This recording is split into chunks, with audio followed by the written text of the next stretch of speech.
Hello friends, টেক্সারিং online চ্যানেলে আপনাদের সকলকে জানাই স্বাগতম। আজকের সবচেয়ে বড় খবর, প্যান্ডোরার বাক্স খুলব, মমতাকে চরম হুঁশিয়ারি, তোলপাড় কলকাতা হাইকোর্ট। তো সম্প্রতি মুখ্যমন্ত্রী মমতা বন্দ্যোপাধ্যায়ের বিরুদ্ধে মানহানির মামলা দায়ের করেছেন বঙ্গ রাজ্যপাল সিবি আনন্দ বোস। গত মঙ্গলবার কলকাতা হাইকোর্টে এই মামলার আবেদন জমা পড়েছে। আগামী সোমবার মামলার শুনানি রয়েছে কলকাতা হাইকোর্টে। এই মামলারই আগের শুনানিতে রাজ্যপালের আইনজীবীর কাছে হাইকোর্ট জানতে চায় কিসের ভিত্তিতে মামলার দায়ের করা হয়েছে। উত্তরে বোসের আইনজীবী বলেছেন, সংবাদ মাধ্যমে মুখ্যমন্ত্রীর প্রকাশিত বয়ানে হয়েছে, তার ভিত্তিতেই এই মামলা করা হয়েছে। বিচারপতি কৃষ্ণা রাওয়ার এজলাসে মামলা উঠলে অভিযোগের প্রেক্ষিতে সংবাদ মাধ্যমকে এই মামলায় যুক্ত করার নির্দেশ দিয়েছিলেন বিচারপতি। গত বুধবার এই মামলার ফের শুনানি ছিল কলকাতা হাইকোর্টে। সেখানে রাজ্যপালের আইনজীবী জানিয়েছেন, এখনও পর্যন্ত এই মামলায় নতুন করে কোনো পার্টিকে যুক্ত করা হয়নি। আদালতে বোসের আইনজীবীর বক্তব্য, সংবাদ মাধ্যমের কাউকে যুক্ত না করেই তিনি এই মামলায় মুখ্যমন্ত্রীর বিরুদ্ধে প্যান্ডোরার বাক্স খুলতে পারবেন। তাই কাউকে আর নতুন করে এই মামলায় পার্টি হিসেবে যুক্ত করতে চাইছেন না। এরপরই মামলার শুনানির জন্য অনুমতি দেন বিচারপতি। মামলার আগামী পরবর্তী শুনানি অর্থাৎ সোমবারের আগে সংশ্লিষ্ট সব পক্ষকে নোটিশ দেওয়ার নির্দেশ দিয়েছে কলকাতা হাইকোর্ট। সম্প্রতি এক প্রশাসনিক বৈঠক থেকে মমতা দাবি করেছিলেন, মহিলারা আমাকে জানিয়েছেন রাজভবনে সাম্প্রতিক ঘটনাগুলির কারণে তারা রাজভবনে যেতে ভয় পাচ্ছেন। মমতা বলেছেন, রাজভবনে যা কীর্তি কেলেঙ্কারি চলছে তাতে মেয়েরা যেতে ভয় পাচ্ছে, আমার কাছে অভিযোগ করেছে ওরা। এই খবর ছাড়াও জানবো আমরা আজকের আরও বেশ কয়েকটি খবর। আর তার আগে আপনাদের কাছে করব একটা ছোট্ট রিকোয়েস্ট, আপনি যদি আমাদের চ্যানেলে নতুন হয়ে থাকেন তাহলে আমাদের চ্যানেলে সাবস্ক্রাইব করার সঙ্গে সঙ্গে পাশের বেল আইকনটিকে বাজিয়ে রাখবেন। আর আপনি যদি এই ভিডিওটি ফেসবুক থেকে দেখে থাকেন তাহলে অবশ্যই এই পেজটিকে ফলো করবেন এবং এই ভিডিওটিতে এক্ষুনি একটা লাইক করে দেবেন।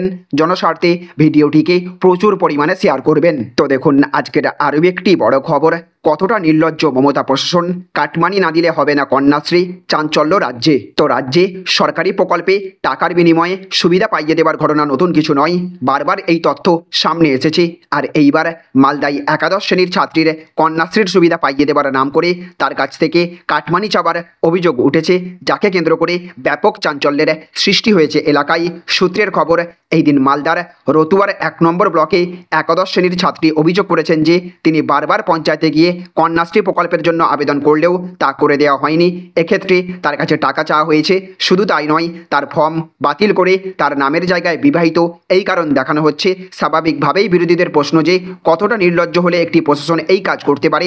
শুধুমাত্র টাকার বিনিময়ে এই রাজ্যে সব কাজ হয়, আর সেই কারণে গরিব মানুষকে কন্যাশ্রী প্রকল্পের সুবিধা পেতে গেলেও দিতে হয় টাকা। তাই মালদার যে ঘটনা সামনে এসেছে তারপর অভিযুক্তদের বিরুদ্ধে কড়া পদক্ষেপ নেওয়া উচিত রাজ্যের মুখ্যমন্ত্রীর। কিন্তু কবে এই পদক্ষেপ হবে আর কবে দুর্নীতিকে সরিয়ে সুবিচার পাবেন কন্যাশ্রী প্রকল্পের দাবিদার ওই ছাত্রী, সেদিকেই নজর থাকবে সকলের। এদিকে আবার আজকের আরও একটি বড় খবর, শিক্ষকদের আরামের দিন শেষ, কঠোর পদক্ষেপ নিল পশ্চিমবঙ্গ সরকার, প্রভাব পড়বে স্যালারিতে। তো অনেক সময়ই দেখা যায় স্কুল শিক্ষকরা স্কুল টাইমে অন্য কাজে ব্যস্ত হয়ে যান, কখনো অফিসিয়াল কাজ, কখনো কিছু একাডেমিক কাজও থাকে, আর এই সব করতে গিয়ে মিস হয়ে যায় ক্লাস।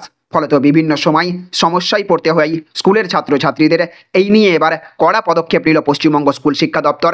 শিক্ষকদের নিয়ে এবার কড়াকড়ি। এমনিতেই বহু লোকসভা ভোট এবং গরমের ছুটি মিলিয়ে টানা বহুদিন রাজ্যের সমস্ত স্কুল বন্ধ ছিল, যার জেরে পড়াশোনায় বেশ ঘাটতি দেখা গিয়েছে। সিলেবাস বাকি রয়ে গিয়েছে বেশ অনেকটাই। এই পরিস্থিতিতে এবার শিক্ষকরা যাতে শিক্ষাদান ছাড়া অন্য কোনো কাজে ব্যস্ত না হয়ে পড়েন, সেই ঘটনার পুনরাবৃত্তি রুখতে কড়া পদক্ষেপের ব্যবস্থা করা হচ্ছে স্কুল শিক্ষা দপ্তরের তরফে। জানা গিয়েছে, সম্প্রতি স্কুল শিক্ষকদের উদ্দেশ্যে জরুরি বিজ্ঞপ্তি জারি করেছে কমিশনার অফ স্কুল এডুকেশন, যেখানে পরিষ্কার জানিয়ে দেওয়া হয়েছে স্কুল চলাকালীন শিক্ষক এবং শিক্ষাকর্মীরা অন্য কোনো কাজের সঙ্গে যুক্ত থাকতে পারবেন না। যদি কখনো কোনো দরকার পড়ে তাহলে সেই বিষয়ে যথাযথ অনুমতি নিতে হবে। বিজ্ঞপ্তিতে জানানো হয়েছে, সরকারি কোনো নির্দেশ, নির্বাচন সংক্রান্ত কোনো কাজ ছাড়া অন্য কোনো কারণে যদি কোনো শিক্ষক স্কুল সময়ে ছুটি নেন তাহলে অতি অবশ্যই তাকে প্রধান শিক্ষক বা স্কুলের কার্যকরী সমিতির থেকে অনুমতি নিতে হবে। সকল শিক্ষকদের জন্যই এই নিয়ম প্রযোজ্য হবে। কেউ এই নিয়ম ভাঙলে সংশ্লিষ্ট শিক্ষককে বিভাগীয় তদন্তের আওতায় জিজ্ঞাসাবাদ করা হবে। এখানেই শেষ নয়, স্কুল টাইমে অন্য কোনো কাজ চলছে কিনা সেই সংক্রান্ত তথ্য প্রত্যেক মাসে সেই শিক্ষক বা শিক্ষাকর্মীকে স্যালারি রিকুইজিশন স্লিপের সঙ্গে প্রতিটি স্কুলের প্রধান শিক্ষকদের কাছে জমা দিতে হবে। এই প্রসঙ্গে বঙ্গ বঙ্গীয় শিক্ষক এবং শিক্ষাকর্মী সমিতির সাধারণ সম্পাদক স্বপন মণ্ডলের কথাই 2018 সালে শিক্ষক শিক্ষাকর্মীদের জন্য যে আচরণবিধি চালু করা হয়েছিল তাতে অনেক নিয়মেরই কথা বলা হয়েছিল, কিন্তু সরকার এই আচরণবিধি নতুন করে কার্যকরী করার ক্ষেত্রে কতটা আগ্রহী তা নিয়ে আশঙ্কা রয়েছে, কারণ শাসক ঘনিষ্ঠ শিক্ষক শিক্ষাকর্মীরা কোনো নিয়ম না মেনে নিজেদের মতো চলেন। তো দেখুন আজকের আরও একটি বড় খবর, অবশেষে নিয়োগ দুর্নীতির পর্দা ফাঁস, হাইকোর্টে মূল হোতার নাম জমা দিল পর্ষদ, বিপাকে তৃণমূল। তো গত 2 বছর ধরে নিয়োগ দুর্নীতি নিয়ে কেলেঙ্কারি অভিযোগের শেষ নেই। আদালতে চলছে একের পর এক মামলা, ওদিকে হকের চাকরির দাবিতে রাস্তায় দিন কাটছে চাকরি প্রার্থীদের। এরই মাঝে এই প্রথম প্রাথমিকের নিয়োগ দুর্নীতি মামলায় হাইকোর্টে দুর্নীতিবাজের নাম জানালো পর্ষদ, আর তাতেই প্রাথমিকের ওএমআর সিট মামলায় ঘুরে গেল মোড়। সমস্ত ওএমআর উত্তরপত্র নষ্ট করেছেন মানিক ভট্টাচার্য। এবার কোনো কেন্দ্রীয় তদন্তকারী সংস্থা নয়, প্রাথমিকের নিয়োগ দুর্নীতি মামলায় হাইকোর্টে এই দাবি করল খোদ পর্ষদ। এই দিন কলকাতা হাইকোর্টে বিচারপতি রাজাশেখর মান্তার এজলাসে এই সংক্রান্ত মামলার শুনানি চলছিল, আর সেখানেই পর্ষদের দাবি শুনে রীতিমতো বিস্ময় প্রকাশ করেছেন বিচারপতি। কিভাবে কার নির্দেশে নষ্ট হয়েছে চাকরি প্রার্থীদের ওএমআর? শুনানিতে এই প্রশ্ন বারংবার তুলেছিল হাইকোর্ট। এই দিন আদালতে হাজির হয়ে মুখ খুললেন পর্ষদের আইনজীবী। তার দাবি 2017 সালে প্রাথমিকের ওএমআর পর্ষদের প্রাক্তন সভাপতি মানিক ভট্টাচার্যের পরামর্শেই নষ্ট করে দেওয়া হয়েছিল। পর্ষদের বোর্ডের সদস্যরা এই বিষয়ে কোনো সিদ্ধান্ত নেয়নি বলেও আদালতে জানানো হয়। এই দিন পর্ষদের আইনজীবীর দাবি, পর্ষদের বোর্ডের সদস্যদের সঙ্গে কোনো পরামর্শ ছাড়াই সবকিছু নষ্ট করে দেওয়া হয়েছে। সম্পূর্ণ বেআইনিভাবে সমস্ত ওএমআর সিট নষ্ট করা হয়েছে এই মানিক ভট্টাচার্যের অনুমোদনেই। মানিক ভট্টাচার্য এখনও রাজ্যের শাসক দল তৃণমূল কংগ্রেসের বিধায়কের পদে রয়েছেন। তো দেখুন আজকের আরও একটি বড় খবর, অনুমোদন মিলেছে কিন্তু তাও তৈরি হয়নি 55,000 বাড়ি, নড়ে চড়ে বসল নবান্ন। তো প্রধানমন্ত্রী গ্রামীণ আবাস যোজনার প্রকল্পে কেন্দ্রের অনুমোদনের পরেও রাজ্যে এখনও তৈরি হয়নি 55,000 বাড়ি। সম্প্রতি রাজ্যের পঞ্চায়েত দপ্তরের রিপোর্টে সামনে এসেছে এমনই চাঞ্চল্যকর তথ্য। বলা বাহুল্য, এই পরিসংখ্যান দেখে যার পরনাই ক্ষুব্ধ নবান্ন। বর্তমানে এই প্রকল্পে কেন্দ্র অর্থ বরাদ্দ বন্ধ রেখেছে রাজ্যকে। এর আগে এই প্রকল্পে কেন্দ্রের দেওয়া বরাদ্দের মধ্যে এত সংখ্যক বাড়ি তৈরির কাজ কেন শেষ হয়নি তা নিয়ে ক্ষুব্ধ নবান্ন। আবাস যোজনার প্রকল্পে আশানুরূপ কাজ না হওয়ায় একাধিক জেলার ভূমিকা নিয়ে ক্ষুব্ধ নবান্নের প্রশাসনিক কর্তা ব্যক্তিরা। সূত্রের খবর, জানা গিয়েছে দক্ষিণ 24 পরগনা, উত্তর 24 পরগনা, পূর্ব মেদিনীপুর, মুর্শিদাবাদ সহ একাধিক জেলায় কয়েক হাজার বাড়ি তৈরির কাজ এখনও শেষ হয়নি।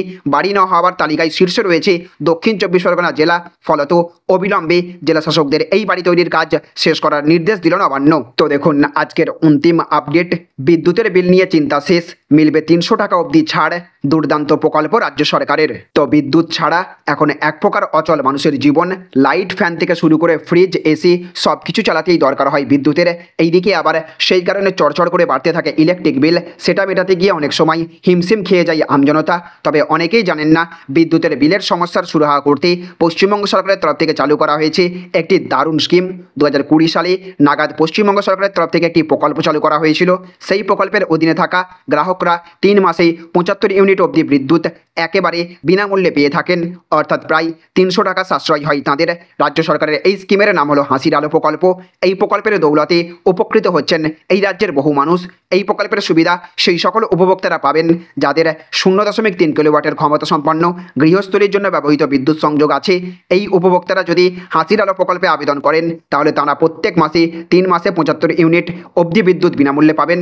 এছাড়া রাজ্য সরকারের এই স্কিমে আবেদন করতে হলে ওই গ্রাহককে কিন্তু বিপিএল তালিকাভুক্ত হতে হবে। তাহলে ফ্রেন্ডস বুঝতে পারলেন, এই ছিল আজকের কয়েকটি গুরুত্বপূর্ণ আপডেট। এই ভিডিওটি আপনাদের যদি ভালো লেগে থাকে তাহলে অবশ্যই ভিডিওটিতে একটা লাইক করবেন এবং অবশ্যই ভিডিওটিকে রাজ্যের সমস্ত মানুষের কাছে শেয়ার করে সকলকে জানার সুযোগ করে দেবেন। ভালো থাকবেন, সুস্থ থাকবেন। Thank you friends, thank you for watching.